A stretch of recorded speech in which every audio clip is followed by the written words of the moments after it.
He's explaining stuff, but he says something really interesting. So let's check this out. As we get further away from Earth, we'll pass through the Van Allen belts, an area of dangerous radiation. Radiation like this could harm the guidance systems, onboard computers, or other electronics on Orion. Naturally, we have to pass through this danger zone twice, once up and once back. But Orion has protection. Shielding will be put to the test as the vehicle cuts through the waves of radiation. Sensors aboard will record radiation levels for scientists to study.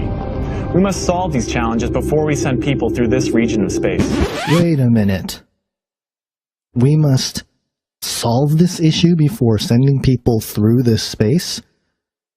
What happened during the moon missions? Didn't they go through the Van Allen belt as well? So, I don't know. Just wanted to point out this discrepancy where in this video, this guy is talking about how the equipment can fail and the navigation can fail and we're going to have to figure this out before we put people through it.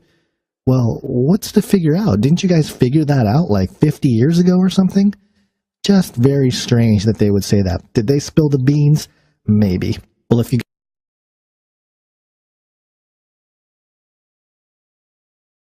Two special guests from International Space Station, Terry Virts, the current ISS commander, and Samantha Cristoforetti, the first Italian female astronaut in space.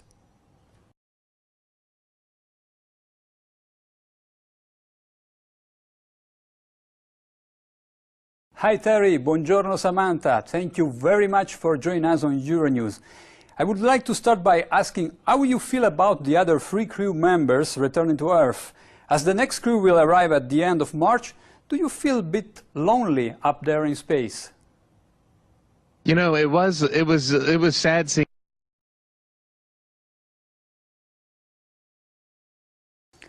And what comes after the International Space Station once its mission is over? How do we ensure the presence of humans in space?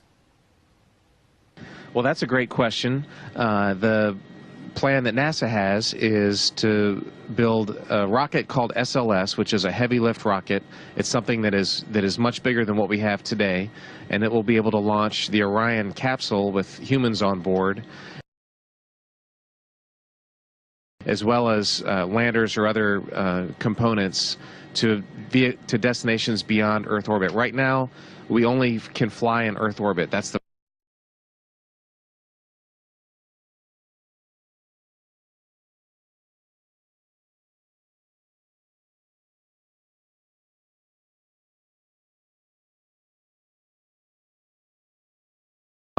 we only can fly in Earth orbit. That's the farthest that we can go. And this new system that we're building is going to allow us to go beyond and hopefully take humans into the solar system to explore. So the moon, Mars, asteroids, there's a lot of destinations that we could go to. And we're building these building block components in order to allow us to do that eventually.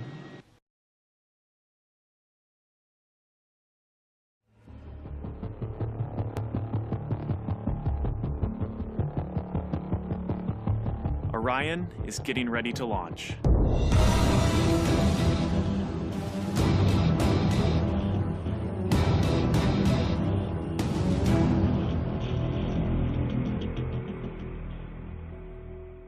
My name is Kelly Smith, and I work on navigation and guidance for Orion. Orion is NASA's next-generation spacecraft. Built with versatility in mind, it can take astronauts deeper into space than we've ever gone before, to an asteroid, or even onto Mars. For these missions, Orion has to be one tough spacecraft, withstanding high speeds, searing temperatures, and extreme radiation. Before we can send astronauts into space on Orion, we have to test all of its systems. And there's only one way to know if we got it right. No astronauts will be aboard. The spacecraft is loaded with sensors to record and measure all aspects of the flight in every detail. It all begins with launch, aboard a Delta IV Heavy. As the spacecraft and the upper stage begin their first lap around Earth, Mission Control in Houston is monitoring the progress of the flight. Orion's over 100 miles up and going about 17,000 miles per hour. Just as it passes over the Indian Ocean, we lose communication. As we get further away from Earth, we'll pass through the Van Allen belts, an area of dangerous radiation.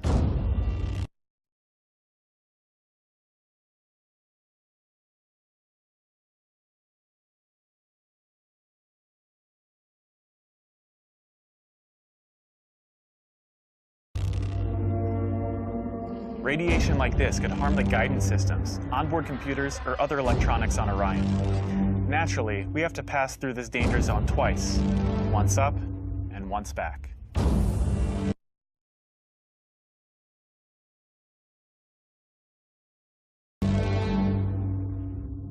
But Orion has protection. Shielding will be put to the test as the vehicle cuts through the waves of radiation. Sensors aboard will record radiation levels for scientists to study. We must solve these challenges before we send people through this region of space.